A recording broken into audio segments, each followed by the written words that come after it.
est-ce que tu te présentes à la mairie de Bagnères? Pas du tout. La réponse est courte. C'est quoi cette question? Bon, on se posait la question comme ça, si quelqu'un... Il y a des gens qui ont dit que...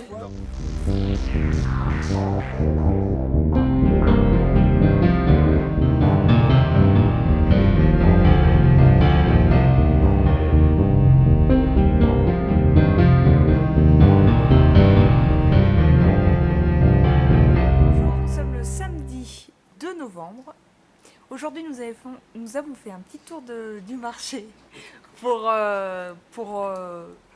jauger la température au niveau des municipales. Et en fait, on a trouvé très peu de bagnérés. Donc, les gens qui ne votent pas à Bagnères étaient peu intéressés par les élections municipales à Bagnères. Et les bagnérés, certains n'ont pas voulu s'exprimer. Mais il y avait des petites phrases qui étaient sympas, du genre nous avons deux clans qui s'opposent, mais pas d'opposition. Moi, c'est la petite phrase que j'ai trouvée assez bien dite. Voilà. Et sinon, je vous laisse voir la suite. Voilà, j'étais en train de regarder Joe Spiegel, et si on prenait enfin les électeurs au sérieux, voilà, le maire de Kingersheim en Alsace. C'est dans l'esprit de Ceylan, tout ça? Bah, y a un peu de ça, mais l'idée c'est pas forcément de dire s'emparer de la mairie, finalement c'est de dire comment faire pour que des élus qui sont dans un enfer politique, parce que les gens viennent les voir en gueulant en permanence, parce que c'est super chiant quand on voit le travail. Je m'en rends compte, hein, pour avoir travaillé avec beaucoup d'élus, c'est compliqué. Hein. Ah oui, je viens Et de donc comment est-ce qu'on arrive à mettre en place un système d'échange, on va dire, entre les habitants d'une ville et ceux qui en ont la charge, quoi, qui soit serein, quoi, et le paradis. Et c'est le maire des Molières en Essonne qui parle de ça, dans un super petit bouquin des communes et des citoyens. Tu devrais le partager dans ta page comme ça. Je devrais le partager, mais je pourrais même faire une espèce de, je sais pas, je l'ai en photo là sur mon truc. Si on fait ça, tu vois, comme ça, genre, on voit quelque chose ou pas?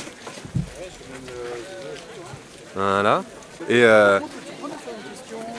Donc en fait, l'idée par rapport à ton livre, ça serait que les citoyens puissent accéder aux élus, aux adjoints, etc. plus facilement pour qu'il y ait un dialogue entre les citoyens et les responsables qui soit serein. Mais ce dialogue, il ne faut pas que ça soit en période de crise qui se crée, mais de façon continue. Il y ait des outils qui soient c'est ça, et ça prend du temps. comme les tables de quartier, des budgets participatifs, des choses comme ça. Exactement. Comme ça, il y a des alors la commune des Molières qui a mis en place le conseil des sages, par exemple. Je ne sais pas exactement ce que c'est, je commence à lire le livre D'accord, des communes et des citoyens. très bien. Donc conseil des sages, conseil des jeunes aussi. Mais ça, voilà, il y a des moyens qui existent, des outils qui faut s'inspirer de plein de choses, d'éducation populaire et plein d'autres choses, et qui permettent effectivement d'apaiser, on va dire, le clivage qu'il y a trop souvent, partout. Et il n'y a pas un élu qui me dira le contraire. Et ça, moi, j'ai déjà vu plein d'endroits, et c'est une espèce de constat que, même sur le terrain, on a parfois certains habitants qui disent mais où est-ce qu'ils sont, nos élus on ne sait pas, il faut parler à la ville, elle est où la ville, on va parler au mur, bonjour, non, ça marche pas. Ah ouais. Donc c'est de mettre en place des choses, mais ça prend du temps. Par exemple, là à Kingersheim en Alsace, Joe Spiegel, il était maire en 1989, donc ça fait 30 ans, mon âge. En 1995, quelque chose comme ça, je ne peux pas dire de bêtises, mais il y a une super vidéo sur internet de lui, où il explique tout, et en fait il dit il a commencé à comprendre qu'il y avait quelque chose qui n'allait pas dans sa commune, et il a commencé à se dire mais il faut qu'on arrive à recréer du dialogue. On est juste sur ce genre de choses, recréer du dialogue, donc c'est lui qui a mis aussi en place effectivement des trucs de budget participatif, d'autres types de commissions pour pouvoir parler, mais les gens sont, les habitants, certains sont tirés au sort, enfin voilà, il y a plein de choses qui sont possibles. Oui, tout à fait. Et c'est Après, super intéressant. Il faut une volonté de la part des listes qui vont être présentes là aux prochaines élections, d'inclure les citoyens. C'est aussi un dossier. Il y a l'urbanisme, etc. On parlait de ça au dernier JDEL. Mais il y a aussi comment impliquer les citoyens dans la vie de la communauté. Ça, c'est un gros dossier à prendre en compte, à mon avis, par les candidats. Voilà, il faut reconnecter au quotidien, reconnecter au territoire. Ouais, pour éviter les situations de crise avec le mécontentement. Lionel, dis-moi, tu... Hein Allez. Hein, Lionel? Oui. Hein, je suis tout seul là sur la caméra. Oui, Tu viens avec moi? Parce que je suis un peu l'impression de... Après, moi j'espère que, comme dit Adrien, qu'il va y avoir de l'écoute des citoyens et puis que ça va bien se passer, qu'il va y avoir de clivage, que des choses sur la mobilité vont se faire. Voilà. Bagnères, il y a du potentiel dans Bagnères. Et il y a des gens intéressants. Il y a un tissu associatif qui est très riche à Bagnères. Il y a beaucoup de gens qui sont prêts à s'investir. Je pense que la ville, elle est peut-être mûre pour passer à une citoyenneté plus active. Et ça ne sera qu'un soulagement pour les élus, en fait. Ça sera beaucoup plus facile de gérer une ville où les citoyens sont actifs que l'inverse. Voilà, et puis dire expérimenter aussi. Expérimenter, ouais.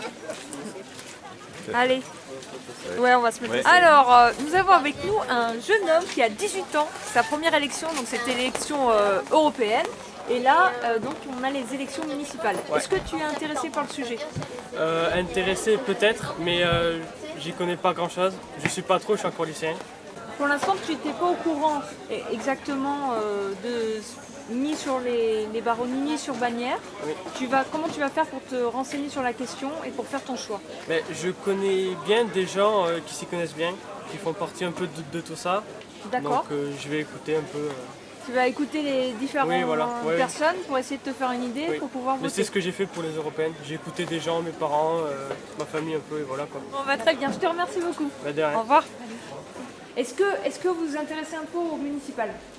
Vous pouvez dire non. Pas trop malheureusement, parce qu'on n'est pas trop de Bagnères depuis suffisamment de temps pour pouvoir s'exprimer sur la corruptibilité de ces personnes, en fait, on va dire. Quoi. Donc moi, il me faut au minimum à peu près 10 ans pour savoir si les élus sont corruptibles ou pas, en fait. Donc j'attends de voir encore à peu près 5 ans pour me voilà. Très bien. Vous savez qu'on vote le 15 mars 2020? Sans doute, mais je ne vote plus depuis bientôt 10-15 ans, que ce soit pour des municipales. Même pour les voilà, je ne vais pas monopoliser la conversation. Hein. Elle aussi, elle vote plus en même temps. Et pour les municipales, vous êtes alors, on va dire des... On n'y croit plus. Vous savez que vous pouvez voter blanc à Bien sûr. municipal, Mais et vous n'y allez même pas pour voter mais blanc. ça ne sera pas comptabilisé, c'est ça le Si, problème. c'est comptabilisé. Ah, ça y est, c'est une nouveauté? Ça y est. Ok, d'accord. Nouveauté au municipal, comptabilisé. Tu vois, je m'informe même plus en fait des mises à jour justement électorales, donc du coup c'est dire à quel point voilà, je suis... Mais pourtant vous avez un engagement citoyen par ailleurs, en dehors des institutions. C'est-à-dire par le biais des associations, Moi je suis prof, moi je suis enseignant, donc par le biais de je l'éducation. suis pas un exemple à suivre, hein, clairement. Hein. Non mais est-ce que vous estimez que vous jouez votre rôle de citoyen d'une autre manière qu'en votant? Ah oui, Oui. largement, Oui. largement, oui. D'accord. Et par quel moyen par exemple? Par le brassage d'idées, avec nos potes du coin, on discute, on élabore de nouvelles théories, de nouvelles idées, on refait le monde à peu près devant un café tous les dimanches matins. Et ça se passe comme ça, je pense. On s'intéresse à des sites politiques. Et on se rend compte. Vous vous intéressez à la politique, à l'économie, au monde social Ah oui, parallèle. tout à fait. Ouais. Mais pour autant, vous trouvez que... pourquoi vous ne votez plus en fait? C'est quoi la raison? Parce que le système de représentation est vicié depuis le départ, pour moi en tout cas. Depuis que j'ai réfléchi un petit peu à la question, grâce à l'apport de d'autres personnes. C'est souvent le seul acte citoyen qui existe. Ouais. On va voter, ça y est, on a fait...